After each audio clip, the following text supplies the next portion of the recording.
Hello everyone, welcome to Genius Online Classes. Let's discuss this week's current affairs. First topic Dalit Bandhu scheme గురించి discuss చేద్దాం. ఇది రీసెంట్గా launch చేయలేదండి, కాకపోతే ఇది న్యూస్లో ఎందుకు వచ్చింది అని అంటే చాలామంది మినిస్టర్స్ ఈ దళిత్ బంధు స్కీమ్ అనేది బాగుంది, సో దీన్ని ఓన్లీ స్టేట్ లెవెల్ అంటే మన తెలంగాణలోనే కాకుండా మిగతా కంట్రీ మొత్తం అన్ని స్టేట్స్లో ఇంప్లిమెంట్ చేయాలి అనేది కోరుకుంటున్నారు. So this was in news. So to extend the Dalit Bandhu scheme all over the nation level, this was in news. So Dalit Bandhu scheme ఏంటి, దాంట్లో ప్రొవిజన్స్ ఏంటి, ఎందుకు అది ఎక్కువ క్రిటిసిజం ఉంది తెలంగాణలో అని చూద్దాం. ఫస్ట్ అసలు ఇది దళిత్ బంధు స్కీమ్ ఎందుకు లాంచ్ చేశారండి?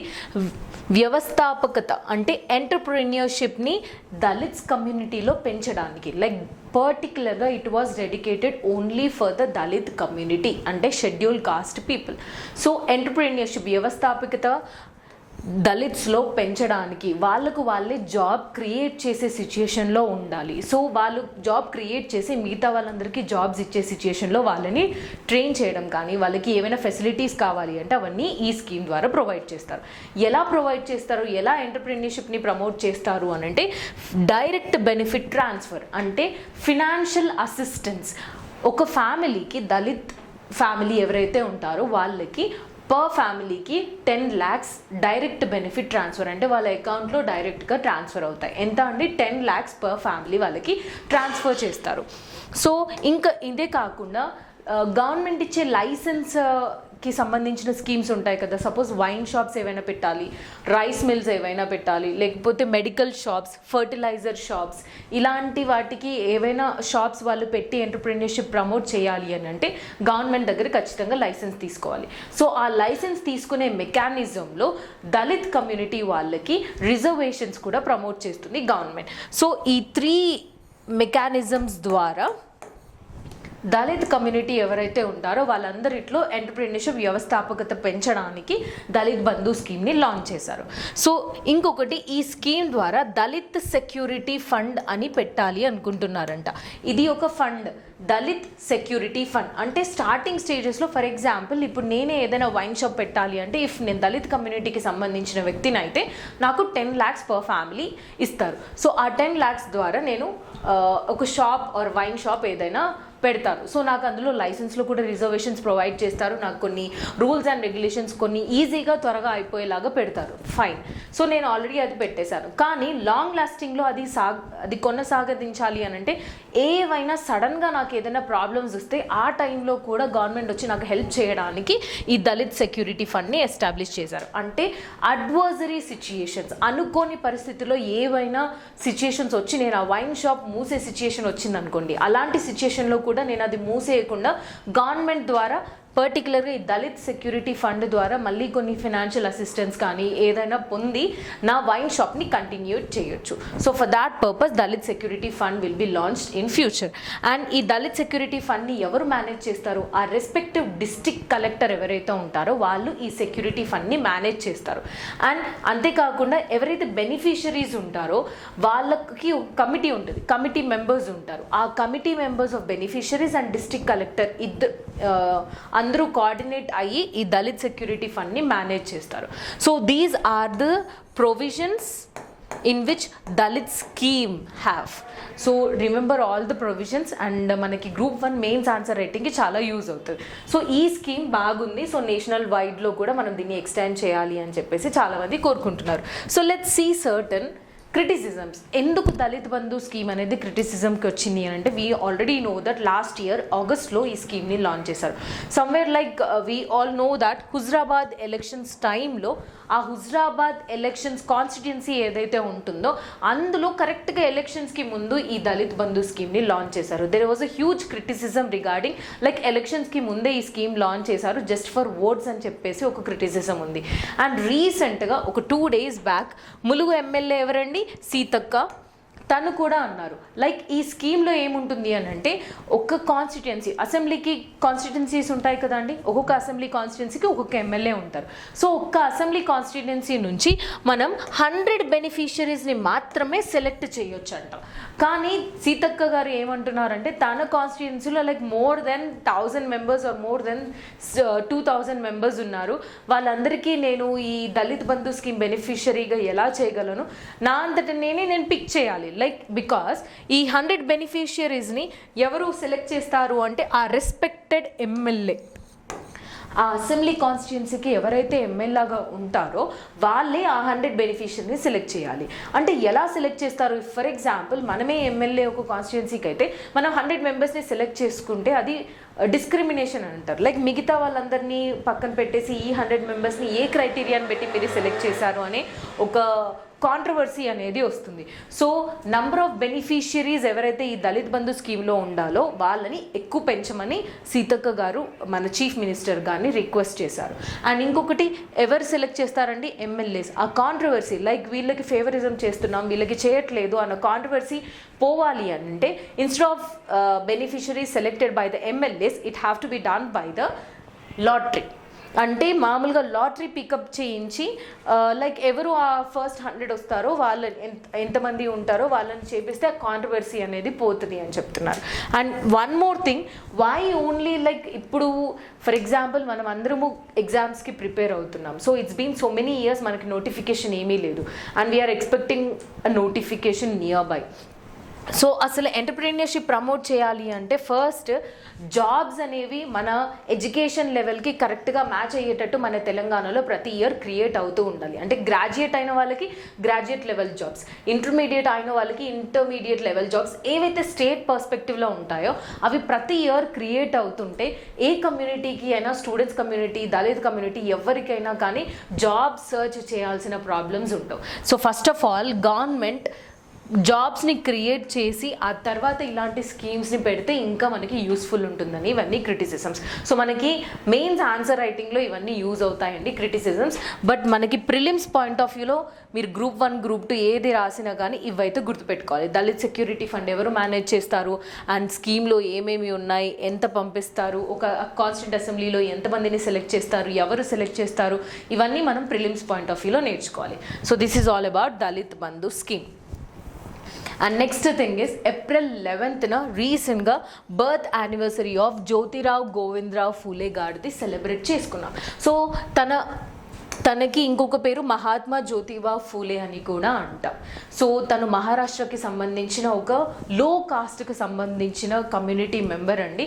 వి all know that freedom struggle మూమెంట్లో సోషో రిలీజియస్ రీఫార్మ్ మూమెంట్స్ మనం చదువుకునేటప్పుడు ఖచ్చితంగా జ్యోతిరావు ఫులే గారి గురించి మహారాష్ట్రలో సోషల్ యాక్టివిస్ట్, లోవర్ కాస్ట్ వాళ్ళని అప్లిఫ్ట్ చేయడానికి, girls education, women education and women వాళ్ళకి విడో రీమ్యారేజ్ అవ్వాలి, చిన్నపిల్లల్ని చంపేస్తారు కదండి, ఆడపిల్లలు పుట్టేశారని చంపేస్తారు, దాన్ని ఇన్ఫాంటిసైడ్ అంటారు, ఇన్ఫాంటిసైడ్ని తక్కువ చేయాలి అని ఇలాంటి అన్ని కోసం like change in the society రావాలని మహారాష్ట్రలో తన వైఫ్ అండి సావిత్రిబాయి ఫూలే ఇద్దరూ కలిసి లైక్ కంటిన్యూస్గా they fat all their life time. So రీసెంట్గా ఏప్రిల్ 11న తన బర్త్ యానివర్సరీ జరిగింది. సో తన వైఫ్ సావిత్రిబాయి ఫూలే కలిసి ఇండియాలోనే మొట్టమొదటి గర్ల్స్ స్కూల్ని ఎస్టాబ్లిష్ చేశారు. ఎక్కడ? పూణేలో ఎస్టాబ్లిష్ చేశారు. ఎప్పుడు ఎస్టాబ్లిష్ చేశారు? 1848లో. సో 1848లో అప్పుడు జ్యోతిరావు ఫూలే గారికి 21 ఇయర్స్ అంట. సో దానికంటే ముందు జస్ట్ 1847లో ఒక ఇన్సిడెంట్ అవుతుంది.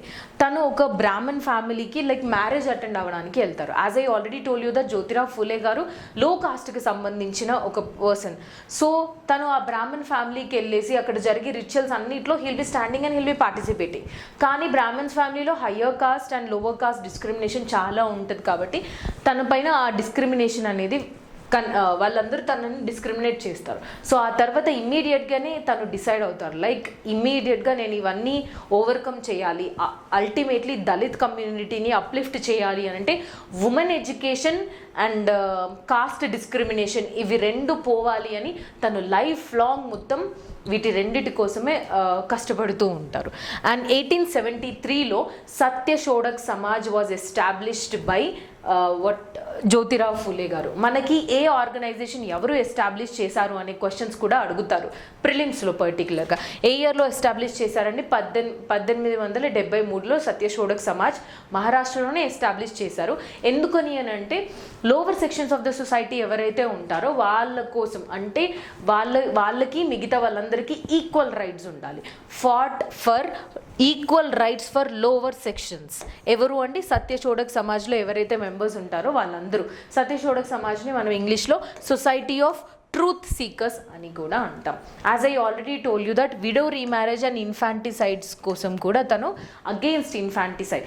జనరల్గా ఒక హస్బెండ్ ఎవరైనా చనిపోతే wife life long like white sari కట్టుకొని తనని లైక్ హెయిర్ అంతా తీసేసి లైక్ గుండు చేసేస్తారండి. చేసేసి తను ఎవరితో మాట్లాడకూడదు, ఎక్కడ ఉండకూడదు, కంప్లీట్గా తన ఇంట్లోనే కూర్చోవాలి, ఎడ్యుకేషన్ చేసుకోకూడదు, వర్క్ చేసుకోకూడదు, ఇలాంటి చాలా రిస్ట్రిక్షన్స్ ఉండేటి ఒక విడోకి. సో అలాంటివి అవ్వకుండా విడో రీమ్యారేజ్ ప్రమోట్ చేయాలి అని చెప్పేసి తను మహారాష్ట్రలో చాలా కష్టపడ్డారు. And infanticide, as I already told you that, అమ్మాయి పుట్టగానే 1 year లోపు ఉన్న కిడ్స్ అందరినీ ఇన్ఫాన్స్ అంటారండి. వాళ్ళని చంపేయడం ఇన్ఫాంటిసైడ్. సో ఒకవేళ అమ్మాయి పుడితే like most of the parents consider themselves as a burden. So అలా అని చెప్పేసి అప్పట్లో అబార్షన్స్ ఇవన్నీ అంత ఈజీగా ఇవేవి కాదు. సో పుట్టగానే ఎక్కడైనా చెత్తపుట్టలో పడేయడం లేకపోతే చంపేయడం అలాంటివి చేసేవాళ్ళు. అవన్నీ చేయకుండా ఇన్ఫాంటిసైడ్స్ ఎవరైతే అలా ఉంటారో సెంటర్స్ని ఎస్టాబ్లిష్ చేశారంట. లైక్ ఇప్పుడు ఎవరైనా మమ్మీస్ వాళ్ళ పిల్లల్ని కనాలి అని అనుకోకపోతే ఆ సెంటర్స్కి వచ్చి వాళ్ళు ప్రెగ్నెంట్ ఉన్నప్పుడే వచ్చి అక్కడ కొన్ని రోజులు ఉండి పిల్లల్ని కానీ ఆ పిల్లల్ని అక్కడ ఆ సెంటర్లో వదిలేసి వాళ్ళు వెళ్ళిపోవచ్చు. అంటే లైక్ వాళ్ళ మమ్మీస్ ఎవరైతే ఉంటారో వాళ్ళ ఫ్యామిలీలో ఏం ప్రాబ్లమ్స్ ఉండదు. అండ్ ఆ పిల్లల్ని ఆ సెంటర్స్ అవన్నీ వాళ్ళ బాగుబోగులు మొత్తం వాళ్ళు చూసుకుంటారంట. సో అలాంటి ఇన్ఫాంటిసైడ్ సెంటర్స్ కూడా ఎవరు ఎస్టాబ్లిష్ చేశారండి? సావిత్రిబాయి ఫూలే, తన వైఫ్ అండ్ జ్యోతిరావు ఫూలే గారు ఇద్దరు కలిసి. అండ్ తనకి టైటిల్ మహాత్మా, అంటే తన పేరు మహాత్మా జ్యోతిబా ఫూలే అని కూడా అంటారని చెప్పాను కదా. తనకి టైటిల్ మహాత్మా అని ఇచ్చింది ఎవరు అనే ప్రిలిమ్స్ క్వశ్చన్ కూడా మనకి రావచ్చు. ఎవరండి? మహారాష్ట్రకి సంబంధించిన ఒక సోషల్ యాక్టివిస్టే Vithalrao Krishnaji Vandekar. Vithalrao Krishnaji Vandekar, he is the social activist in Maharashtra, gave the title Mahatma to Jyotirao Phule garu. So రీసెంట్గా 11th April తన బర్త్ యానివర్సరీ జరిగింది. So these are the contributions given by Jyotirao Phule. And మనం ఇండియన్ హిస్టరీలో సోషో రిలీజియస్ రీఫార్మ్ మూమెంట్స్లో ఇది చదువుకుంటాం. And next topic వచ్చేసరికి April 14th అండి. చాలా ఇన్సిడెంట్స్ ఉన్నాయి April 14th. So all will be seeing line to line. So April 14th Mahavir Jayanti జరిగింది. జనరల్గా it's not mandatory that April 14th రావాలి అని. సో ప్రతి ఇయర్ చేంజ్ అవుతూ ఉంటుంది. ఈ ఇయర్ లైక్ గ్రెగోరియన్ క్యాలెండర్ మనం యూజ్ చేసే ప్రస్తుతం క్యాలెండర్ పేరేంటండి? ఆల్రెడీ మీకు నేను జీనియస్ క్లాసెస్లోనే కరెంట్ అఫైర్స్లో చెప్పాను. గ్రెగోరియన్ క్యాలెండర్ ఇప్పుడు మనం ప్రస్తుతం యూజ్ చేసేది. మన హిందూ క్యాలెండర్ని శాఖ క్యాలెండర్ అని అంటారు. సో April 14th ఈ గ్రెగోరియన్ క్యాలెండర్ ప్రకారం ఈ 2022 మహావీర్ జయంతి జరిగింది.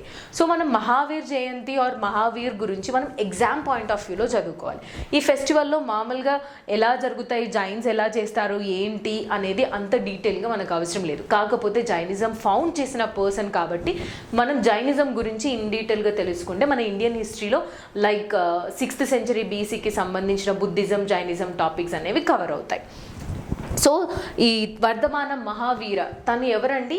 24th తీర్థంకరాగా భావిస్తారు. జైనిజంలో 24 తీర్థంకరాస్ ఉంటారు. తను వర్ధమాన మహావీర అని లాస్ట్ తీర్థంకర అని అంటారు.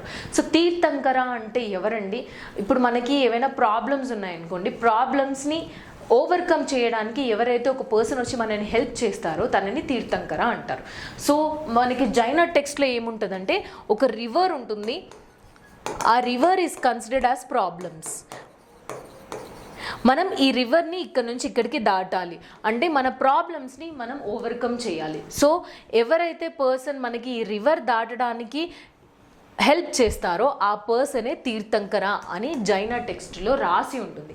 The person who helps the other person to come out of the river or to cross the river is called as Tirthankara. అంటే ఇక్కడ రివర్ని ప్రాబ్లమ్స్గా కన్సిడర్ చేస్తారు. అండ్ తను ఎక్కడ పుట్టాడండి? కుండగ్రామ, బీహార్లో పుట్టడం జరిగింది. మనం జైనిజం గురించి చదివేటప్పుడు ఖచ్చితంగా బుద్ధిజం గురించి కూడా చదువుకోవాలి ప్యారలల్గా. లైక్ బుద్ధ ఎక్కడ పుట్టాడు, వర్ధమాన మహావీర ఎక్కడ పుట్టాడు. So please do answer in the comment box for all the questions what ever I'm asking. First question, Buddha ఎక్కడ పుట్టాడు? So please do answer that. And తను పుట్టిన మనకి మహాజనపదాస్లో 16 మహాజనపదాస్ ఉంటాయి కదండి. అందులో వర్ధమాన మహావీర ఎక్కడ పుట్టారు? వజ్జీలో పుట్టారు. వజ్జీ క్యాపిటల్ ఏంటి? వైశాలి. సో అలాగే బుద్ధుడు ఎక్కడ పుట్టాడు అంటే ఏ మహాజనపదాలో, అండ్ ఆ మహాజనపద క్యాపిటల్ ఏంటి అనేది కూడా ఆన్సర్ చేయండి. అండ్ తను ఏ డైనాసిటీకి సంబంధించిన పర్సన్ అండి? ఇక్ష్వాకు డైనాసిటీ. సో దీనికి తగ్గట్టే బుద్ధుడు ఏ డైనాసిటీకి సంబంధించిన పర్సన్ అంటే నేనే చెప్తున్నాను, శాక్యముని అని కూడా అంటారు బుద్ధుడిని. శాక్య డైనాసిటీకి సంబంధించిన అతను బుద్ధుడు. ఇక్ష్వాకు డైనాసిటీకి సంబంధించిన అతను వర్ధమాన మహావీర. తన మమ్మీ డాడీ ఎవరండి? వాళ్ళ అమ్మగారు త్రిశాల అండ్ నాన్నగారు సిద్ధార్థ. అండ్ జనరల్గా బుద్ధిజంలో మనము బుద్ధ అంటే ఎన్లైటన్మెంట్ని ఏమంటామండి? So please do answer in the comment box what we call enlightenment in Buddhism. మరి ఎన్లైటన్మెంట్ ఇన్ జైనిజంని ఏమంటాం? కైవల్య. అంటే ఈ వర్ధమాన మహావీరకి కైవల్య, ఎన్లైటన్మెంట్ ఎప్పుడు వచ్చిందండి? తను 42 years ఉన్నప్పుడు వచ్చింది. బుద్ధిజంలో కూడా మనం ఎన్లైటన్మెంట్ని ఒక వర్డ్ అంటాం. సో అది ఏంటి? కైవల్య కాదు. Please do answer in the comment box. ఈ 3 questions మీరు ఆన్సర్ చేయండి. బుద్ధుడు బర్త్ ఎక్కడ అయ్యింది, అండ్ తను ఏ మహాజనపదాలో పుట్టారు, అండ్ థర్డ్ వన్ ఈస్ బుద్ధిజంలో ఎన్లైటన్మెంట్ని మనం ఏమంటాం. ఈ 3 answersకి please do answer in the comment box. And Jaina చేసే టీచింగ్స్ ఏవైతే ఉంటాయో వాటిని జైన అగమాస్ అని అంటాం. జనరల్గా జైనా మీనింగ్ కాంకరర్.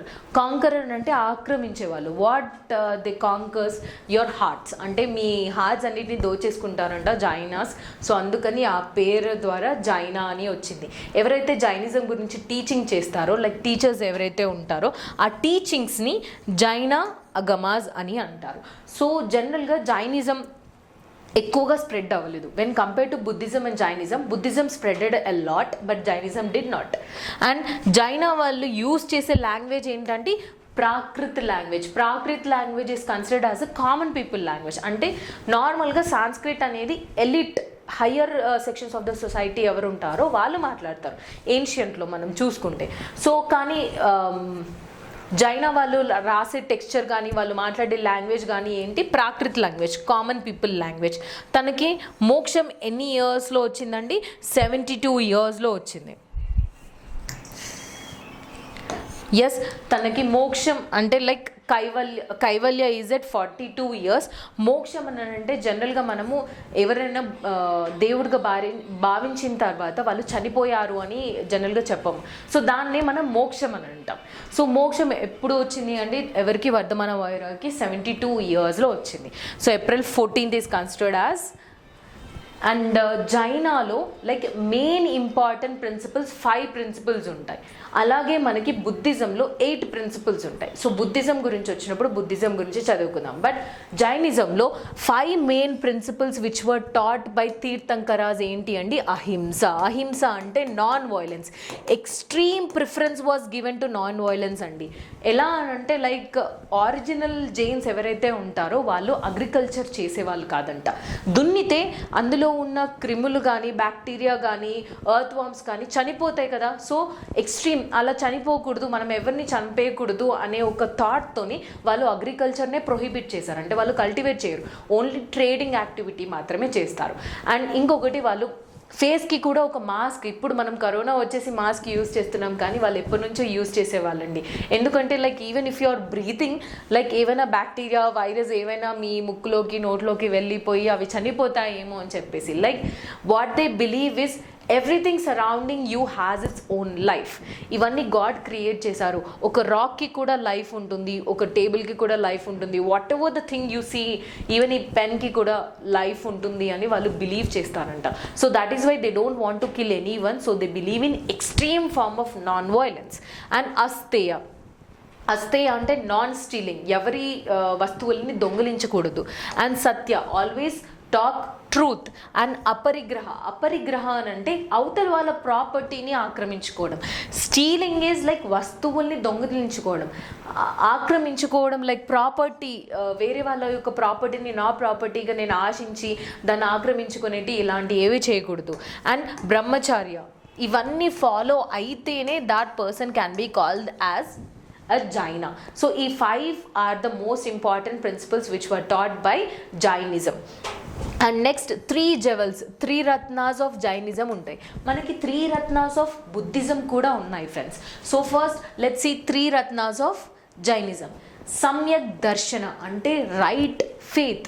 నువ్వు ఏదైతే అది ఏ రిలీజియన్ అయినా కానీ నువ్వు ఎవరినైతే పూజిస్తున్నావో that should be a right faith. You have to believe in right faith. Samyak jnana అంటే రైట్ నాలెడ్జ్. సమ్యక్ చరిత్ర అంటే రైట్ కండక్ట్ అని అంటే నీ రూల్స్ అండ్ రెగ్యులేషన్స్ ఏవైతే ఉంటాయో అవి ఊరికే పెట్టుకోవద్దు. It should give you certain life which are considered as a right. So these 3 are considered as 3 jewels of Jainism. మనకి జైనాలో డిఫరెంట్ కమ్యూనిటీ వర్గాలుగా కూడా మారిపోతారు. Like Svetambaras, Digambaras, these are 2 different sects which diverged. So Svetambaras అని అంటే లైక్ వైట్ కలర్ దుస్తులు వేసుకుంటారు. దిగాంబరాస్ అని అంటే అసలు ఏమీ వేసుకోరండి, like completely they'll be nude. So అందుకే వీళ్ళని వైట్ క్లాడ్స్ అంటే they'll be wearing white. And sky clad అంటే వాళ్ళకి ఓన్లీ ఆకాశమే like dress, so they will not wear the dress. So Svetambaras దిగాంబరాస్గా విడిపోతారు. శ్వేతాంబరస్కి హెడ్ ఎవరండి? స్థూలబాహు. అండ్ దిగంబరాస్కి head Bhadrabahu. So 1 more question I just want to ask. మనం ఇండియన్ హిస్టరీలో చదువుకునేటప్పుడు ఒక రూలర్ లైక్ జైనిజం తన ఎంపైర్ ఏదైతే ఉంటుందో అది తన కొడుకుకి వదిలేసి సౌత్ ఇండియాకి వచ్చి శ్రావణ బెలగోల దగ్గర సల్లేఖన పర్ఫామ్ చేసి చనిపోతారు. సల్లేఖన అంటే ఏంటండి? లైక్ జైనిజంలో ఫాస్టింగ్ చేస్తూ ఉంటారు. లైక్ చనిపోయేంత వరకు కంటిన్యూస్గా ఫాస్టింగ్ చేస్తే దట్ ఈస్ అ రిచువల్. అది ఒక ఏంటి, మనం జనరల్గా రిలీజియన్లో డిఫరెంట్ టైప్స్ ఆఫ్ రిచువల్స్ చేస్తూ ఉంటాం కదా, అలా జైనిజంలో సల్లేఖన అంటే ఫాస్టింగ్ అంటూ డెత్, చనిపోయే వరకు కంటిన్యూస్గా ఫాస్టింగ్ వండుకుంటూ ఆ రిచువల్ చేసుకుంటూ చనిపోవడాన్ని సల్లేఖన ప్రాసెస్ అని అంటారు. సో ఏ ఇండియన్ రూలర్ మన నార్త్ ఇండియా తన ఎంపైర్ని వదిలేసి తన కొడుకుకిచ్చి సౌత్ ఇండియాకి వచ్చి సల్లేఖన పర్ఫామ్ చేసి శ్రావణ బెలగోల దగ్గర చనిపోతారు. So please do answer in the comment box who was the Indian leader who left his empire to his son and went to South India, particularly Karnataka, and performed Sallekana at Shravana Belagula. So please do answer in the comment box. So ఇవన్నీ మనం Jainism గురించి ఎప్పుడు మనకి న్యూస్లో ఏ topic వచ్చినా కానీ ఆ topics మనం అక్కడే మన సబ్జెక్ట్ వైజ్ చదువుకుంటే ఇటు కరెంట్ అఫైర్స్ రివిజన్ అయిపోతుంది అండ్ మన సబ్జెక్ట్ కూడా రివిజన్ అయిపోతుంది. మనందరికీ తెలుసు ప్రస్తుతం ప్రాణహిత పుష్కరాలు జరుగుతున్నాయి. సో ఏప్రిల్ 13th నుంచి ఏప్రిల్ 24th వరకు ప్రాణహిత పుష్కరాలు అనేవి జరగబోతున్నాయి.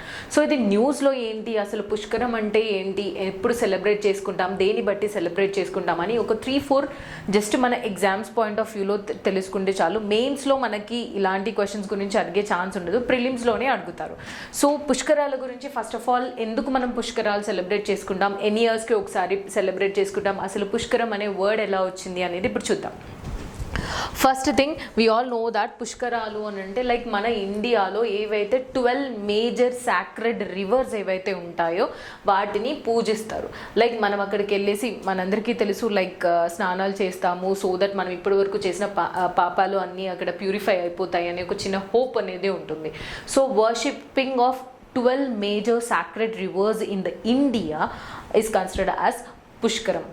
సో ఆ 12 మేజర్ రివర్స్లో లైక్ ఇయర్లీ వన్స్ ఒక రివర్ దగ్గర ఆ పుష్కరాలు అనేది సెలబ్రేట్ చేసుకుంటాం. లైక్ ఫర్ ఎగ్జాంపుల్ ఇప్పుడు ప్రాణహిత రివర్ పైన ప్రస్తుతం పుష్కరాలు అవుతున్నాయి కదా, సో మళ్ళీ 12 ఇయర్స్కి ఈ ప్రాణహిత రివర్ పైన వస్తుంది. కాకపోతే పుష్కరాలు అనేవి ప్రతి ఇయర్ అంటే వన్స్ ఇన్ 12 ఇయర్స్ మనం ప్రతి ఒక్క ఇయర్ పుష్కరాలని సెలబ్రేట్ చేసుకుంటాం. ఒకరోజు ప్రాణహిత రివర్, ఇంకో ఇయర్ గంగా రివర్, ఇంకో ఇయర్ యమునా రివర్, ఇంకో ఇయర్ అలా ఒక్కొక్క రివర్ పైన ఇయర్లీ వన్స్ అనేది మనం చేసుకుంటాం. కాకపోతే అదే రివర్ పైన మళ్ళీ నెక్స్ట్ టైం పుష్కరాలు ఎప్పుడు అవుతాయంటే 12 సంవత్సరాల తర్వాత అవుతాయి. So the 12 major reverse which were considered sacred in India, దానిపైన ప్రతి ఇయర్ పుష్కరాలు అనేవి జరుగుతాయి. సో మనకి ఈ పుష్కరాలు అనే ఐడియాలజీ మనకి ancient India, medieval India, modern India ఈ 3 టైప్స్లో మనం చదువుకునేటప్పుడు పుష్కరాలు అనే ఇది ఒక రిచువల్ అనేది ఎప్పుడు వచ్చిందంటే మన ఏన్షియంట్కి సంబంధించిన ఏ బుక్స్లో కూడా పుష్కరాల గురించి లేదు. మిడివల్ హిందూ ఆస్ట్రాలజీ ప్రకారం మాత్రమే ఈ పుష్కరాలు అనే కాన్సెప్ట్ ఎవాల్వ్ అయ్యింది. సో మిడివల్ హిందూ ఆస్ట్రాలజీ ప్రకారం. అండ్ దీన్ని ఎలా సెలబ్రేట్ చేస్తారు అంటే బృహస్పతి అంటే జూపిటర్, జూపిటర్ ప్లానెట్ ఏ జొడాక్ సైన్ టైం పీరియడ్లో ఎక్కడ ఉంటుందో దాన్ని బట్టి ఒక్కొక్క రివర్ పైన ఆ జొడాక్ సైన్తోని ఇండికేట్ చేసుకుంటూ సెలబ్రేట్ చేసుకుంటారంట. జొడాక్ సైన్స్ అని అంటే మన రాశులు 12 రాశులు ఉంటాయి కదండి. సో ఏ రాశి పైన ఏ జూపిటర్ ఏ టైంలో ఎంటర్ అవుతుంది అని దాన్ని బట్టి సెలబ్రేట్ చేసుకుంటారు. మామూలుగా ఒక స్టోరీ ఉంటుందండి మన హిందూ మైథాలజీలో. స్టోరీ ఏంటి అంటే ఒక బ్రాహ్మణ్, అతని పేరు పుష్కరం. సో తను కంటిన్యూస్గా జపం చేస్తూ ఉంటాడు శివుడికి. సో శివుడు తనకి ఒక వరం ఇస్తాడు, లైక్ నువ్వు కొన్ని రోజుల వరకు లైక్ ఒక రివర్లో వెళ్ళి కూడా నీకు బ్రతికే ఛాన్స్. జనరల్గా మనుషులు మనం వాటర్ లోపలికి వెళ్తే మనం బ్రతకలేం. సో తనకి ఏమి ఇస్తారు అని అంటే లైక్ వరం ఇస్తారు, రివర్స్లోకి వెళ్ళిన తర్వాత కూడా నువ్వు బ్రతకగలుగుతావు. ఆ రివర్లో ఉన్నదంతా ఇంప్యూరిటీ తీసేసి ఆ రివర్ని ప్యూరిఫై చేస్తావు అని చెప్పేసి తనకి ఆ వరం ఇస్తారంట. సో తను జూపిటర్ బృహస్పతి యొక్క హెల్ప్ తీసుకొని ప్రతి ఒక్క ఇయర్ ఒక్కొక్క రివర్ దగ్గరికి వెళ్ళేసి ఆ రివర్ని ప్యూరిఫై చేస్తారంట. This is a story which is mentioned in medieval Hindu astrology. So ఆ స్టోరీ ప్రకారం ఆ పుష్కర అనే బ్రాహ్మణ్ జొడాక్ సైన్ ప్రకారం అండ్ జూపిటర్ యొక్క హెల్ప్ తీసుకొని ఒక్కొక్క ఇయర్ ఒక్కొక్క రివర్ దగ్గరికి వెళ్ళేసి వాటిని ప్యూరిఫై చేశాడంట. సో అందుకే ఇప్పుడు కూడా మనం వెళ్ళేసి ఆ రివర్ ప్యూరిఫై అవుతుంది కాబట్టి మనం కూడా అక్కడికి వెళ్ళేసి మనం అందులో మునిగి తేలితే లైక్ మనకి ఇప్పటి వరకు చేసిన పాపాలన్నీ పోయి మనం ప్యూరిఫై అవుతాము అనే ఒక ఐడియాలజీ ఆర్ ఐడియా అనేది ఉంటుంది. సో జనరల్గా ఇప్పుడు ప్రాణహిత రివర్ పైన అవుతుంది కదండి. మీనరాశి అంటే పిసెస్ అని అంటారు. సో ప్రస్తుతం మీనరాశి జూపిటర్ మీనరాశికి ఎప్పుడు ఎంటర్ అవుతుందంటే ప్రాణహిత రివర్ దగ్గర ఉన్నప్పుడు ఎంటర్ అవుతుంది. సో అందుకని అక్కడ చేస్తారు. అండ్ నెక్స్ట్ ఇయర్ ఎక్కడ అవుతుందండి? గంగా రివర్ దగ్గర అవుతుంది మేషరాశి ప్రకారం. మేషరాశిని ఏరీస్ అని అంటారు. ఆ తర్వాత ఇయర్ 2024లో ఎప్పుడు అవుతుంది? నర్మదా రివర్ పైన అవుతుంది వృషభ రాశి టారస్ ప్రకారం. సో ఇవన్నీ గుర్తుపెట్టుకోవాల్సిన అవసరం లేదు. ఈ ఇయర్ ఎక్కడ జరిగింది, నెక్స్ట్ ఇయర్ ఎక్కడ జరగబోతుంది అనేది గుర్తుపెట్టుకుంటే చాలు. సో ఇది పుష్కరాల స్టోరీ. మనకి జనరల్గా ఫెస్టివల్స్, రిచువల్స్, మన సంస్కృతి, ట్రెడిషన్స్, కస్టమ్స్ తెలుసుకోవాలి కాబట్టి ప్రతి వీక్ ఏదైనా ఒక ఫెస్టివల్ గురించి స్టోరీ మన తెలంగాణ ఫెస్టివల్ గురించి వస్తే ఖచ్చితంగా దాన్ని న్యూస్లో ఎక్స్ప్లెయిన్ చేయడం జరుగుతుంది. And next tree city of the world. జనరల్గా యునైటెడ్ నేషన్స్కి సంబంధించిన food and agriculture organisation and Arbor Day Foundation ఇవి రెండు కలిసి ప్రతి year tree cities of the world 21 కంట్రీస్లో, అన్ని కంట్రీస్లో కాదండి, మనకి యునైటెడ్ నేషన్స్లో ఎన్ని కంట్రీస్ ఉన్నాయండి? మనం యునైటెడ్ నేషన్స్ టాపిక్ గురించి చెప్పేటప్పుడు చదువుకున్నాం 193 కంట్రీస్ ఉన్నాయి. కానీ 21 కంట్రీస్లో ఉన్న సిటీస్ గురించి మాత్రమే రీసెర్చ్ చేసి United Nation Food and agriculture organisation and Arbor Day Foundation ఇవి రెండు కలిపి ట్రీ సిటీస్ ఆఫ్ ద వరల్డ్ని రికగ్నైజ్ చేస్తాయంట. ప్రస్తుతం మనకి ఇప్పుడు ఇది ఎందుకు ఇంపార్టెంట్ అంటే 2020 అండ్ 2021 ఈ 2 ఇయర్స్కి కంటిన్యూస్గా మన Hyderabad is considered as tree city of the world. And last year 2020లో అయితే మన హైదరాబాద్ ఒకటే వచ్చింది ఇండియా మొత్తం సిటీస్లో కంపేర్ చేస్తే. ఈ ఇయర్ 2021లో మాత్రం ముంబై అండ్ హైదరాబాద్ రెండు సిటీస్ని ట్రీ సిటీస్ ఆఫ్ ద వరల్డ్గా డిక్లేర్ చేశారు. So that is why it is very important for us. And దేన్ని రికగ్నైజ్ చేస్తారు, ఎందుకు వీటిని tree city of the world అంటారు అంటే ఆ state governments or capital cities ఏవైతే ఉంటాయో కంటిన్యూస్గా like urban forestry or urban ట్రీస్ని పెంచడానికి లాట్ ఆఫ్ కమిట్మెంట్స్ పెట్టి దాన్ని ఇంప్లిమెంట్ కూడా చేస్తారంట. అంటే రూరల్ ఏరియాస్లో కాదండి, అర్బన్ ట్రీస్ అండ్ గ్రీనరీ పెంచుతారు. సో కమిట్మెంట్ లైక్ ఊరికే పెట్టేసి దాన్ని వదిలేయడం కాదు, దాన్ని మెయింటైన్ చేసి కంటిన్యూస్గా దాన్ని అర్బన్ ఫారెస్ట్రీగా కూడా చేస్తారంట.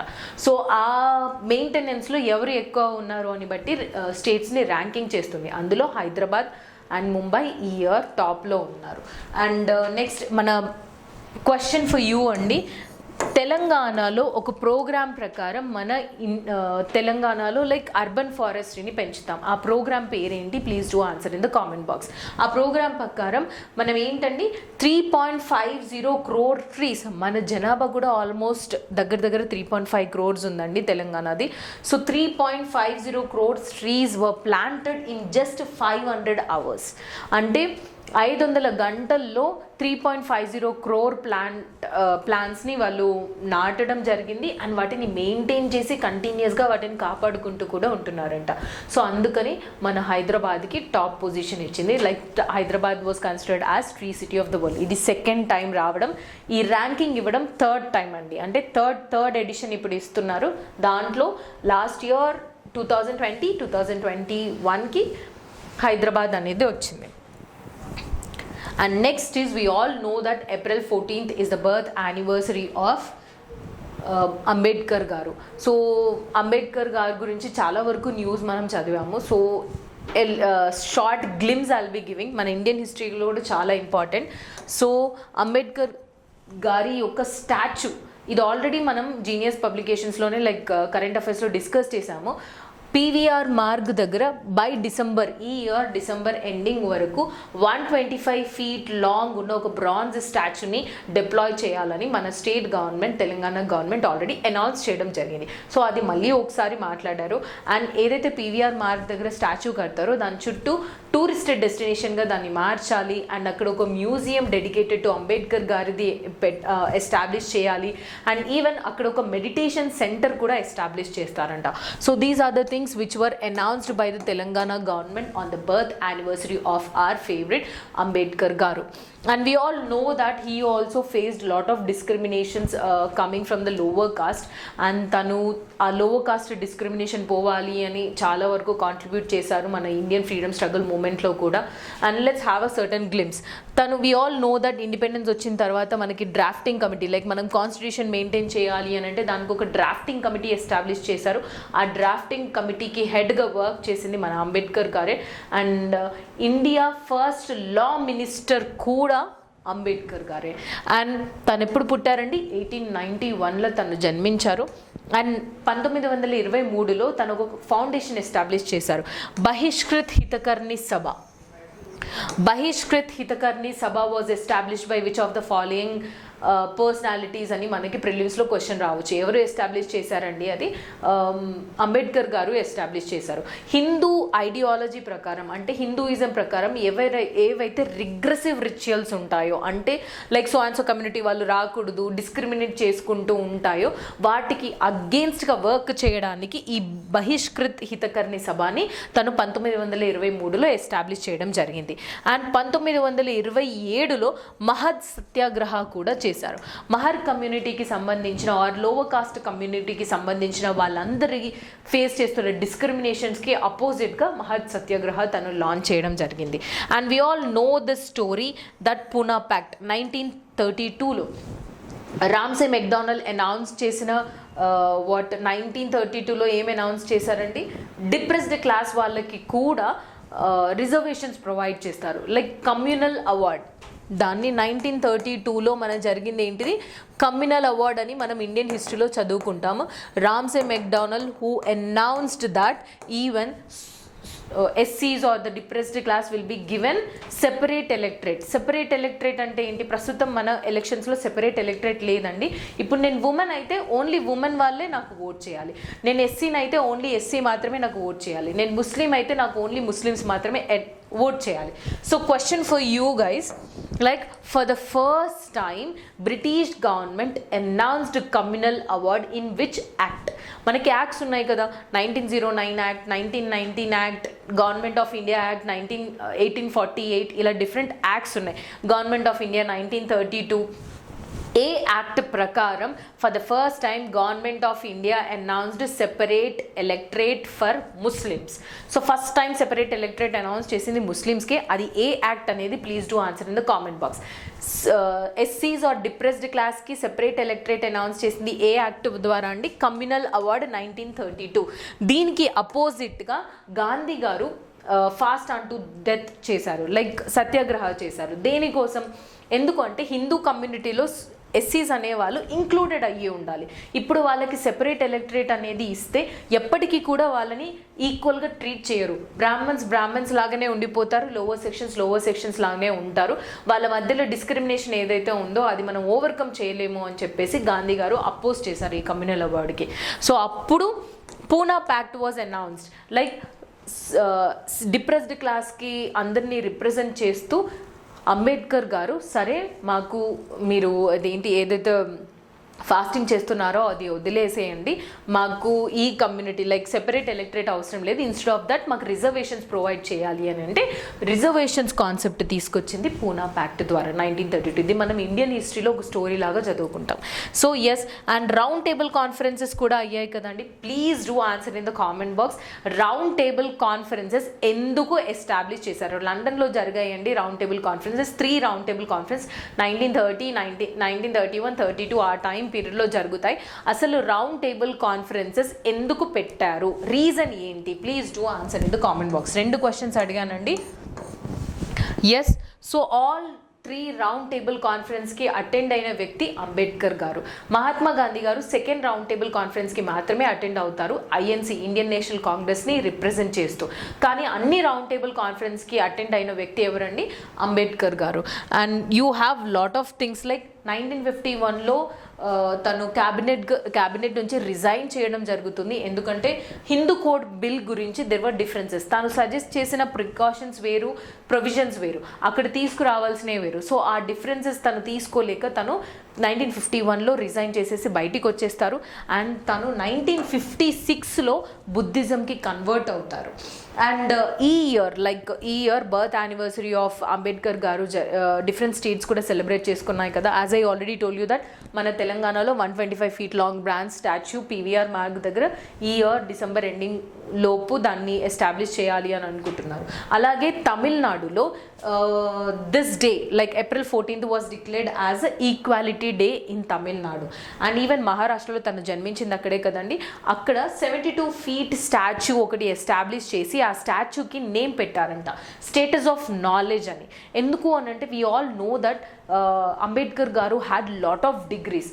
తను మహారాష్ట్రలో ఎల్ఫిన్స్టన్ కాలేజ్లో కంప్లీట్ చేశారు కాలేజ్. తర్వాత he also study in Columbia University in United States and also in London University of Economics. And first Indian to get doctorate in economics was Ambedkar అండి. ఎందుకంటే లండన్ స్కూల్ ఆఫ్ ఎకనామిక్స్లో అబ్రాడ్లో ఒక doctorate చేసి ఎకనామిక్స్లో చేయడం అనేది first person was Ambedkar. So తను చాలా వరకు డిగ్రీస్ చేసి చాలా వరకు నాలెడ్జ్ కూడా ఉంది. సో అందుకని తన యొక్క స్టాచ్యూకి స్టేటస్ ఆఫ్ నాలెడ్జ్ అని పేరు పెట్టడం జరిగింది మహారాష్ట్రలో. So these are the certain facts you have to remember about Ambedkar garu. And next thing, April 13th festival of Baishakhi అండి. ఈ ఇయర్ April 14th వచ్చింది. మనకి ఇండియన్ హిస్టరీలో కూడా April 13th is much more important. April 13th 1919, hope you remember that, Jallian Walabagh massacre జరిగింది మనకి April 13th 1919లో. ఆ తర్వాత నాన్ కోఆపరేషన్ మూమెంట్ లాంచ్ చేశారు. సో ఫెస్టివల్ ఆఫ్ బైశాఖి ఈ ఇయర్ మాత్రం April 14th వచ్చింది. So let's know certain information about this festival and then about the Jallian Walabagh massacre. Initial స్టేజెస్లో ఇది ఒక స్ప్రింగ్ హార్వెస్ట్ ఫెస్టివల్గా సెలబ్రేట్ చేసుకునేవాళ్ళు పంజాబ్ దగ్గర. కానీ తర్వాత దానికి రిలీజియస్ సిగ్నిఫికెన్స్ ఎలా వచ్చింది అంటే సిక్కిజంలో జనరల్గా 10 గురువుస్ ఉంటారండి. So first Guru Nanak, 10th Guru Gobind Singh. So last guru of Sikhism are 10th guru ఎవరండి? గురు గోబింద్ సింగ్. తను ఒకటి క్రియేట్ చేశారు 1699లో, దాన్నే కల్సా అని అంటారు. కల్సా అంటే జనరల్ మీనింగ్ ప్యూర్. అంటే ఇవన్నీ ఈ ప్యూర్ ఉన్న ప్రొవిజన్స్ అన్నీ ఎవరైనా ఫాలో అవుతే it is considered as a pure Sikh identity. అంటే మీరు సిక్ అని చెప్పడానికి మీరు ఇందులో ఈ కల్సాలో ఏవైతే ప్రొవిజన్స్ ఉంటాయో అవన్నీ ఖచ్చితంగా ఫాలో అవ్వాలి అని చెప్పేసి గురు గోబింద్ సింగ్ తను 10th సిక్ గురు అనౌన్స్ చేశారు. అవి క్రియేట్ చేసిన రోజునే వీళ్ళు బైశాఖి డేగా ఒక ఫెస్టివల్గా సెలబ్రేట్ చేసుకున్నారు. ఇనీషియల్గా అది రిలీజియస్ ఫెస్టివల్ కాదండి, ఓన్లీ హార్వెస్ట్ ఫెస్టివల్. తర్వాత దాన్ని రిలీజియస్ ఫెస్టివల్గా ఎప్పుడు మార్చారు? 1699లో కల్సా ఎస్టాబ్లిష్ చేయడం వల్ల దాన్ని బైశాఖి రిలీజియస్ సిగ్నిఫికెన్స్ వచ్చింది. సో ఆ కల్సాస్ అని అంటే 5 Ks ఉంటాయండి. ఆ 5 Ks ఫాలో అవుతే the person is considered as a Sikh or pure.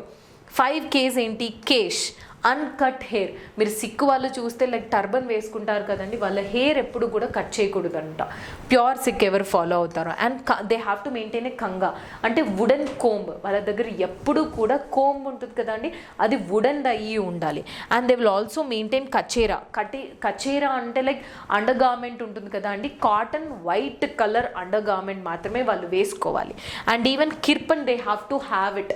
మీరు చూసినట్టయితే మీ ఫ్రెండ్స్ దగ్గర కూడా లైక్ చిన్న నైఫ్స్ ఉంటాయి, like steel colour knives or steel blade కూడా మెయింటైన్ చేస్తారు. కొంతమంది అయితే పెద్ద పెద్దవి కూడా మెయింటైన్ చేస్తారు, బట్ ఇట్ ఈస్ అలౌడ్. జనరల్గా ఎయిర్పోర్ట్స్లో మనము హెయిర్ పిన్స్ కానీ ఏవైనా తీసుకెళ్తే కూడా ఆపేస్తారండి, కానీ kirpans are allowed in the airports because it is considered as a religious identity for the most of the Sikhs. చిన్న నైఫ్స్ వాళ్ళు పెట్టుకొని ఉంటారు. So kirpan. And next is kara, అంటే స్టీల్కి సంబంధించిన ఒక బ్రేస్లెట్ అనేది వాళ్ళకి ఉండాలి. So these 5 are considered as a Sikh identity. ఇవి 5 ఖచ్చితంగా పాటించాలి అని 10th సిక్ గురువు గారు చెప్పారు. అలా అని ఇప్పుడున్న ప్రతి ఒక్క సిక్ ఇవి ఫాలో అవుతున్నారని కాదండి, కొంతమంది కమ్యూనిటీ ఫాలో అవుతారు, కొంతమంది ఫాలో అవ్వరు.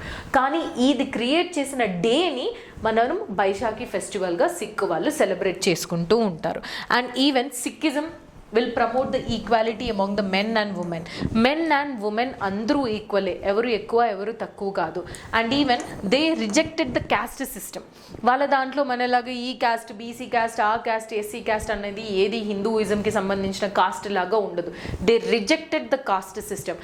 అందుకే లైక్ వాళ్ళు ఏం ప్రిఫర్ చేస్తారు అంటే అబ్బాయిలు ఎవ్వరు ఉన్నా కానీ జనరల్గా నార్త్లో ఎలా ఉంటుందండి, సౌత్లో సర్నేమ్ అనేది ఫస్ట్ నేమ్ తర్వాత మన నేమ్ వస్తుంది. నార్త్లో ఉల్టా ఉంటుంది, ఫస్ట్ వాళ్ళ నేమ్ వస్తుంది తర్వాత సర్నేమ్ వస్తుంది. లైక్ అభిషేక్ బెనర్జీ లేకపోతే ఇలా అనేసి చెప్పేసి వాళ్ళకి సర్నేమ్ లాస్ట్ నేమ్లో వస్తుంది. సో వాళ్ళ సిక్కిజంలో ఎలా ఉంటుందంటే మీ name is considered as first name, last name is your surname. So last నేమ్ని అంతా తీసేసి అబ్బాయిలందరికీ లాస్ట్ నేమ్ ఏమని పెడతారు? బల్వీందర్ సింగ్ ఆర్ యువరాజ్ సింగ్, సింగ్ అని పెట్టేస్తారు. Irrespective of your caste you will be considered as a Singh.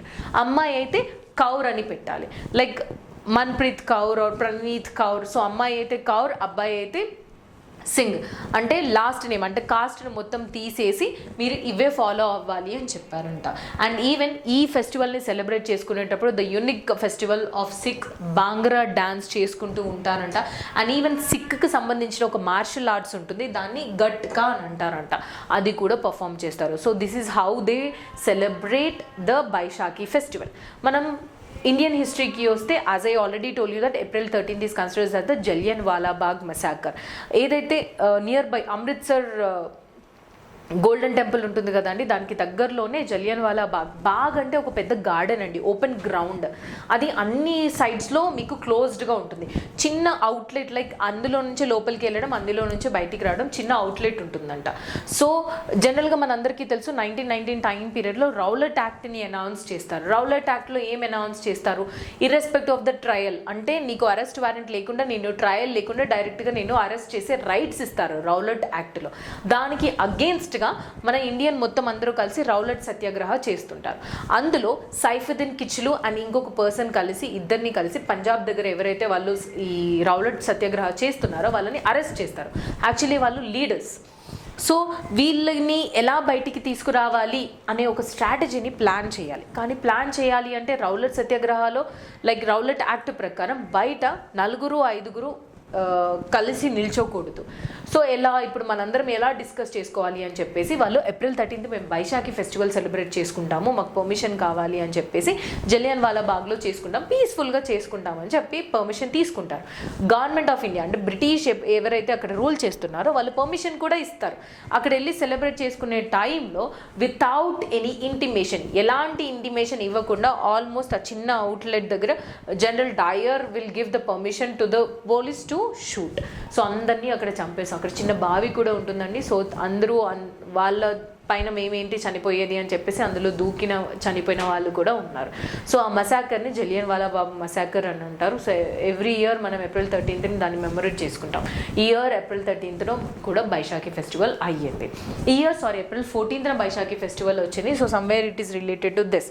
So this is all about the Sikhism, Baishakhi festival and also Jallianwala Bagh massacre. And recently, next thing, State Energy and Climate Index. This was announced. State Energy and Climate Index Telugulo ఏమంటామండి, రాష్ట్ర ఇంధన మరియు వాతావరణ సూచిక. ఈ రిపోర్ట్ని announce చేశారు. First prelims fact మనం ఏం తెలుసుకోవాలి, ఈ రిపోర్ట్ని అనౌన్స్ చేసింది ఎవరండి, నీతి Aayog have launched this report, state energy and climate index, రాష్ట్ర ఇంధన మరియు వాతావరణ సూచిక. దీని మెయిన్ ఆబ్జెక్టివ్స్ ఏంటి అంటే, ఒక స్టేట్ ఎనర్జీని ఎంతవరకు లైక్ ఇంధన సప్లై ఎలా చేస్తుంది, తక్కువ రేటుకి వస్తుందా లేదా, ఎఫిషియెంట్గా ఉందా లేదా, అండ్ ఎట్ ఏ టైం మన క్లైమేట్ని చూసుకుంటుందా లేదా, మనం ఎలక్ట్రిసిటీ ఎక్కువ ప్రొడ్యూస్ చేయడం వల్ల మన క్లైమేట్ని డ్యామేజ్ అవ్వకుండా ఏమైనా టెక్నాలజీస్ డిప్లాయ్ చేస్తున్నామా లేవా, అండ్ ఒక స్టేట్ ఇంకో స్టేట్తో హెల్తీ కాంపిటీషన్గా మీరు ఏమైనా డిప్లాయ్ చేస్తే నేను కూడా సరిగా డిప్లాయ్ చేసి ఇంకా మంచి కోసం కాంపిటీషన్ అనేది ఉండాలి. సో అలాంటి హెల్తీ కాంపిటీషన్ ప్రమోట్ చేస్తుందా లేదా అని చూడటానికి ఈ ర్యాంకింగ్ ఇస్తారు. లైక్ ఆబ్జెక్టివ్స్ ఏంటి అండి, first ranking the states based on the performance, accessibility, affordability, reliability and వాటికి హెల్ప్ కూడా చేస్తారు. ఒకవేళ ఏదైనా స్టేట్ సరిగా వర్క్ చేయకపోతే ఆ స్టేట్కి హెల్ప్ కూడా చేస్తారు. And healthy competition among the స్టేట్స్ని కూడా ప్రమోట్ చేయడానికి ఈ రిపోర్ట్ని నీతి ఆయోగ్ ప్రతి ఇయర్ అనౌన్స్ చేస్తూ ఉంటుంది. దీంట్లో 6 పారామీటర్స్ తీసుకుంటారు. సమ్ టైమ్స్ మనకి ప్రిలిమ్స్లో క్వశ్చన్స్ ఏమేం పారామీటర్స్ తీసుకుంటున్నారు అని అడిగే క్వశ్చన్ కూడా రావచ్చు. ఏమేం పారామీటర్స్ తీసుకుంటారు, మన ఎలక్ట్రిసిటీ జనరేట్ చేసిన తర్వాత దాన్ని డిస్ట్రిబ్యూట్ చేసే రోల్ ఎవరిదండి, డిస్కామ్స్ అంటే డిస్ట్రిబ్యూషన్ కంపెనీస్ ఉంటాయి, ఎనర్జీ డిస్ట్రిబ్యూషన్ కంపెనీస్, వాటి యొక్క పర్ఫార్మెన్స్ ఎలా ఉంది. అండ్ నెక్స్ట్ ఈజ్ విద్యుత్ లభ్యత, ధర, విశ్వసనీయత అంటే విద్యుత్ అనేది, ఎనర్జీ అనేది యాక్సెసిబిలిటీ ఉందా, తక్కువ ఖర్చుకి అంటే అఫోర్డబుల్, ఒక పేద అతను కొనుక్కునే అంత రేంజ్లో అఫోర్డబిలిటీగా ఉందా లేదా, విశ్వసనీయత, రిలయబుల్, మనం దానిపైన రిలయబుల్ అవ్వచ్చా అవ్వరాదా, ఇది సెకండ్ పారామీటర్. విద్యుత్ లభ్యత, ధర, విశ్వసనీయత. అండ్ థర్డ్ పారామీటర్ వచ్చేసి క్లీన్ ఎనర్జీ ఇనిషియేటివ్, స్వచ్ఛ ఇంధన సరఫరా ఉందా లేదా, అండ్ ఎనర్జీ ఎఫిషియన్సీ, విద్యుత్ సామర్థ్యం ఎంతవరకు ఉంది, ఎన్వైరన్మెంట్ సస్టైనబిలిటీ అంటే మనం విద్యుత్ ప్రొడ్యూస్ చేసే దానిపైననే ఎక్కువ కాన్సన్ట్రేట్ చేస్తున్నామా, ఎట్ ఏ టైం మన ఎన్వైరన్మెంట్ సస్టైనబిలిటీ అని అంటే పర్యావరణ సుస్థిరతని కూడా బాగు చేయడానికి మనం కష్టపడుతున్నామా లేదా, అండ్ కొత్తగా న్యూ ఇనిషియేటివ్స్ ఏమైనా చేసినామా, వినూత్న విధానాలు ఏమైనా ఇంట్రడ్యూస్ చేసామా. ఈ 6 పారామీటర్లు తీసుకొని ఒక 100 స్కోర్ ఉంటుంది. 100 స్కోర్లో ఒక్కొక్క స్టేట్కి ఒక్కొక్క ర్యాంకింగ్ ఇస్తుంది నీతి ఆయోగ్. అండ్ కేటగిరీ ఏంటి అంటే ఫ్రంట్ రన్నర్స్, అచీవర్స్, ఆస్పిరెంట్స్ అని అంటే ఇంకా మనం రీచ్ అవ్వాలనుకుంటున్నాం, రీచ్ అయిపోయాము, రీచ్ అయి టాప్ పొజిషన్లో ఉన్నాం, అలా స్టేట్స్ని డిఫరెంట్ కేటగిరీస్గా ఇది చేస్తుందంట. మరి తెలంగాణకి ఎన్నో ర్యాంక్ వచ్చిందండి, ఓవరాల్ పర్ఫార్మెన్స్లో తెలంగాణకి 17th ర్యాంక్ అండ్ ఆంధ్రప్రదేశ్కి 18th ర్యాంక్ వచ్చింది.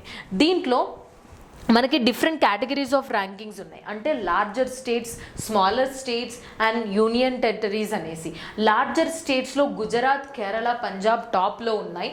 అవుట్ ఆఫ్ 100 స్కోర్ అండి మీరు చూడండి 100 స్కోర్కి గుజరాత్కి 50.01 అంటే 50%కి మనకి టాప్ ర్యాంక్ వచ్చింది. అండ్ స్మాలర్ స్టేట్స్లో గోవా, త్రిపుర, మణిపూర్ ఉంది. యూనియన్ టెరిటరీస్లో చండీగఢ్, ఢిల్లీ, డామన్ డయ్యూ అండ్ దాదర్ అండ్ నగర్ హవేలీ ఇవన్నీ ఉన్నాయి. ఇవన్నీ గుర్తుపెట్టుకోవాల్సిన అవసరం లేదండి. తెలంగాణకి అయితే 17th ర్యాంక్, ఆంధ్రప్రదేశ్కి అయితే 18th ర్యాంక్. సో మన నేషనల్ యావరేజ్ ర్యాంక్ ఎంత అండి, 100 స్కోర్కి మనకి 40.6 అనేది యావరేజ్. అంటే 50% వస్తే మనం టాప్ ర్యాంక్లో వచ్చేసాం. So these are certain important things you have to know about the report. ఏమేమి ఆబ్జెక్టివ్స్, ఏం పారామీటర్స్, మన తెలంగాణకి ఆంధ్రప్రదేశ్కి ఏ ర్యాంక్ వచ్చింది. Next topic is regarding a launch of pride place. దీన్ని ఎవరు లాంచ్ చేశారు? ఈ ప్రైడ్ ప్లేస్ అనేది లైక్ LGBTQIA కమ్యూనిటీ ఎవరైతే ఉంటారో వాళ్ళ కోసం ప్రత్యేకంగా ఒక డెడికేటెడ్ సెల్ క్రియేట్ చేశారు. ఎవరు క్రియేట్ చేశారు? Women safety wing of Telangana police. ఇది కంట్రీలోనే మొట్టమొదటి లైక్ పోలీస్ డ్రివెన్ సెల్. అంటే పోలీస్ వాళ్ళు కాంట్రిబ్యూట్ చేస్తున్న మొట్టమొదటి LGBTQ కమ్యూనిటీకి ఎక్స్క్లూజివ్గా ఒక డెడికేటెడ్ సెల్ చేసింది మన Hyderabad, Telangana or Telangana government police వాళ్ళే. సో దాన్నే ప్రైడ్ ప్లేస్ అని అంటారు. It is country's first police driven dedicated cell. ఈ సెల్లో ఎవరెవరు ఉంటారు అంటే ఆ సెల్కి ఒక హెడ్గా పోలీస్ అఫీషియల్ని అపాయింట్ చేస్తారు.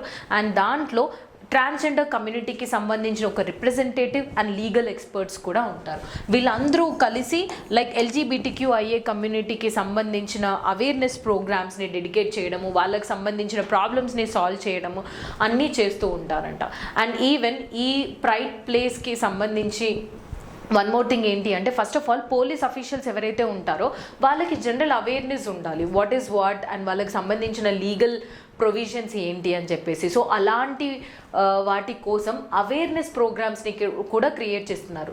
కామన్ పబ్లిక్ కోసం అవేర్నెస్ ప్రోగ్రామ్స్ కాదండి, ఎవరైతే పోలీస్ పర్సనల్స్ ఉంటారో ప్రతి ఒక్క పోలీస్ స్టేషన్కి వెళ్ళి వాళ్ళు అవేర్నెస్ ప్రోగ్రామ్స్ వాళ్ళకి ఫస్ట్ ఆఫ్ ఆల్ పోలీస్ వాళ్ళకి అర్థం అవ్వాలి LGBTQI కమ్యూనిటీ గురించి అండ్ వాళ్ళకి సంబంధించిన లీగల్ ప్రొవిజన్స్ గురించి అని చెప్పేసి అవేర్నెస్ ప్రోగ్రామ్స్ కూడా లాంచ్ చేస్తారు. So that is what pride place. So pride place recently seen in news is dedicated cell for which of the following community అంటే LGBTQIA కమ్యూనిటీ అని కూడా మనం ఆన్సర్ చేయొచ్చు. And we all know that prime minister of Pakistan Imran Khan గారు like no confidence motion ద్వారా తనని తీసేయడం జరిగింది.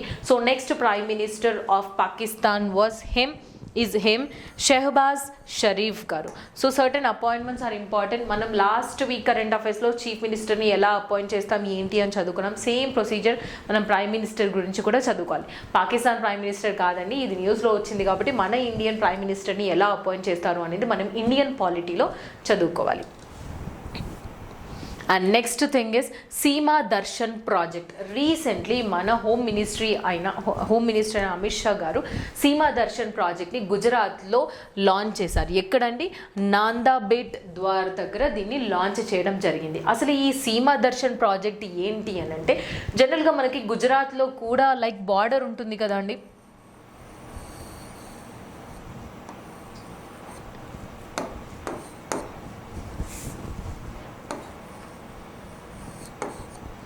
ఎస్, ఏదైతే ఈ బార్డర్ ఇండియా పాకిస్తాన్ బార్డర్ ఉంటుందో అక్కడ బార్డర్ ఫెన్స్ ఏదైతే చేస్తారో ఇంటర్నేషనల్ బార్డర్, ఆ బార్డర్ని దగ్గర దాకా వెళ్ళి మనం చూడొచ్చు. Even we can look in to the Pakistan area. దాన్ని 0 పాయింట్ అని అంటారు. So the civilians view the international border which was fenced at a 0 point. అది ఒక టూరిస్ట్ డెస్టినేషన్గా క్రియేట్ చేస్తున్నారు. అలా క్రియేట్ చేసే దాన్నే సీమా దర్శన్ ప్రాజెక్ట్ అని అంటారు. సో దాన్ని రీసెంట్గా అమిత్ షా గారు లాంచ్ చేశారు. అండ్ ఇండియన్ పాకిస్తాన్ బార్డర్ని ఎవరు గార్డ్ చేస్తున్నారు అని అంటే బార్డర్ సెక్యూరిటీ ఫోర్స్. అలా మనకి ఒక్కొక్క బార్డర్కి ఒక్కొక్క కమ్యూనిటీ ఆర్ ఒక్కొక్క పోలీస్ పర్సనల్ వాళ్ళు బార్డర్ గార్డ్ని చేస్తూ ఉంటారు. సో అలా పాకిస్తాన్ అండ్ ఇండియాకి మధ్యలో బార్డర్ని గార్డ్ చేసేది ఎవరండి? Border security force. So border security force only India Pakistan బార్డర్ని చేస్తుందా, ఇంకా ఏ కంట్రీస్ని బార్డర్ చేస్తుంది? Please do answer in the comment box. Border security force gardens only India Pakistan border or any other countries border which was sharing with India? Please do answer in the comment box.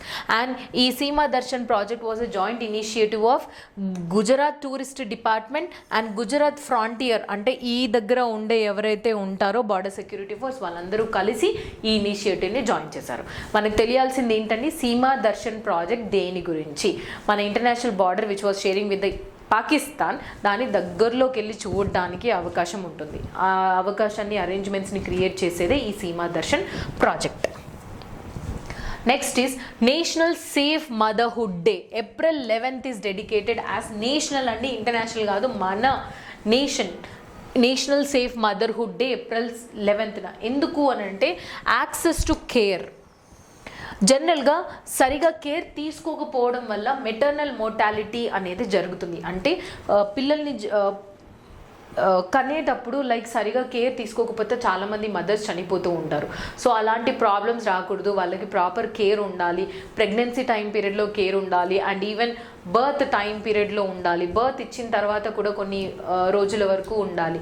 ఇలాంటి care ఇవ్వడానికి మనం April 11ని national safe motherhood డేగా celebrate చేసుకుంటున్నాం.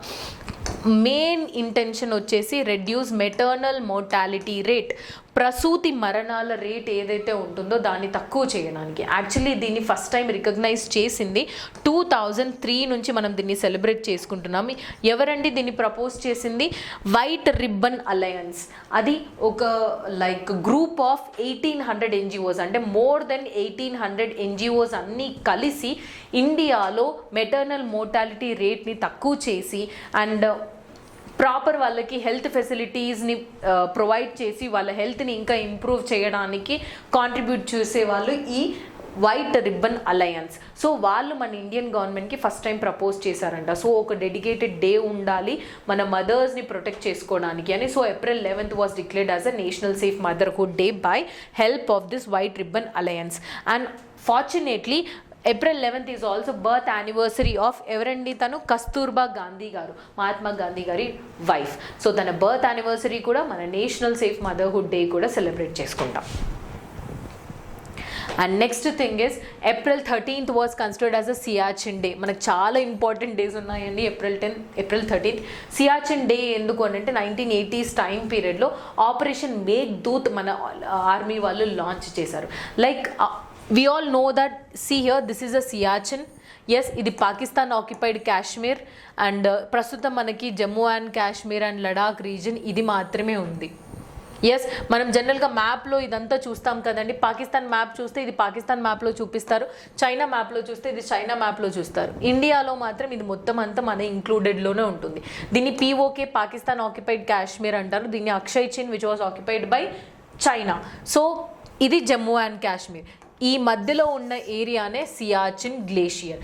This is considered as world's highest battlefield. వరల్డ్లోనే అతి హైట్లో ఉన్న battle field ఏంటి అంటే సియాచిన్ గ్లేషియర్. అక్కడ కూడా మన ఇండియన్స్ వెళ్ళి మన ఇండియాని గార్డ్ చేస్తున్నారండి. So be proud to be like that such army people are there in India.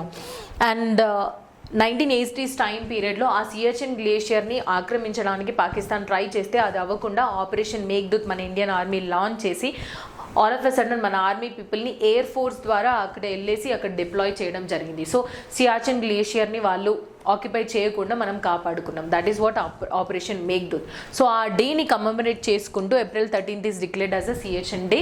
So రీసెంట్గా దాన్ని కూడా మనం సెలబ్రేట్ చేసుకున్నాం.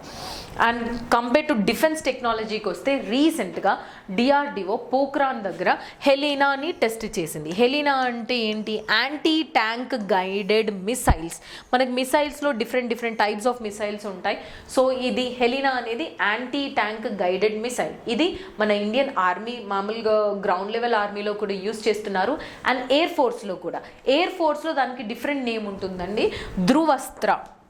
Air force version of this Helina is Dhruvastra. And దీన్ని డెవలప్ చేసింది ఎవరండి? DRDO. ఏ స్కీమ్ ప్రకారం అంటే MSS missiles and strategic systems scheme ప్రకారం ఈ హెలీనాని టెస్ట్ చేశారు. అండ్ ఇప్పుడు ఫస్ట్ టైం టెస్ట్ చేయడం కాదు, 2018 నుంచి టెస్ట్ చేస్తూనే ఉన్నారు. It was successful. అండ్ దాని మ్యాక్సిమం రేంజ్ వచ్చేసి 7 kilometers. ఇది ఆల్ టైప్స్ ఆఫ్ వెదర్స్లో దీన్ని యూజ్ చేయొచ్చు, డే అండ్ నైట్ కూడా దీన్ని యూజ్ చేయొచ్చు. And integration with the choppers, ఏవైతే చాపర్ హెలికాప్టర్స్ ఉంటాయి కదండి, దాంట్లో ఒక టైప్ ఇస్ చాపర్స్. దాంట్లో వీటిని డిప్లాయ్ చేసి అందులో నుంచి యాంటీ ట్యాంక్స్, వేరే ట్యాంక్స్ని డిస్ట్రాయ్ చేయడానికి ఈ మిసైల్ని యూస్ చేస్తారు. So Helina which is recently seen in news is what అని అంటే it's like a super computer or anything, or you have to know that it is an anti tank guided missile. These are certain things which we learn now, and let's see ఈ week ఎవరెవరు answer చేశారు అనేది ఇప్పుడు చూద్దాం. Genius online classes videos, current affairs videos చూస్తున్న ప్రతి ఒక్కరికి each and every person thank you so much. So last week answer చేసింది విజయ్ కుమార్ ఏ గారు, కాన్స్టెంట్ ఆన్సర్ చేసే పర్సన్ అండి. శ్యామ్ రెడ్డి గారు అండ్ సల్మాన్ మొహమ్మద్ గారు. మిగతా వాళ్ళందరూ thanks and nice explanation and want the current affairs అని పెట్టారు. And will update that everything. And thanks for each and every question. And education మినిస్టర్గా ఎవరు చేస్తున్నారు? సో లైక్ ధర్మేంద్ర ప్రధాన్ గారి గురించి న్యూస్ వచ్చింది. సో తను లాంచ్ చేసిన బుక్ గురించి మనం లాస్ట్ వీక్ కరెంట్ అఫైర్స్లో డిస్కస్ చేసాము. తను ప్రస్తుతం education minister and petroleum and law మినిస్టర్గా కూడా చేస్తున్నారు. And separation of judiciary from executive మనకి ఎందులో ఉంది అని నేను క్వశ్చన్ చేయడం జరిగింది. Directive principles of state policies article 50లో మెన్షన్ చేసి ఉంది.